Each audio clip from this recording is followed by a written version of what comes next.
Hai Bunda, kita lanjut lagi video yang saya unggah kemarin.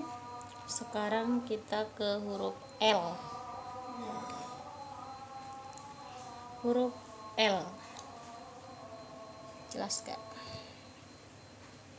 Huruf L, jala gabe. Rumusnya sebagai berikut.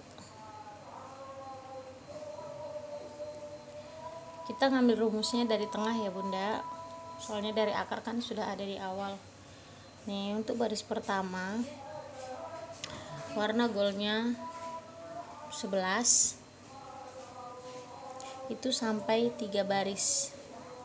Jadi 1, 2, 3 itu warna goldnya itu 11 lurus aja. Terus di baris ketiga, keempat, kelima, keenam, ketujuh, kedelapan, ke-9, ke-10 warna hitamnya 9, warna goldnya 3. Jelas ya Bunda? Garis pertama, kedua, dan ketiga itu warna goldnya itu 11.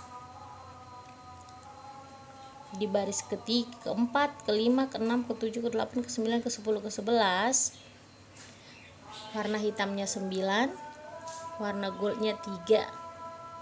Jangan sampai salah ya Bunda. Ini untuk huruf L, jala tuh, untuk huruf L.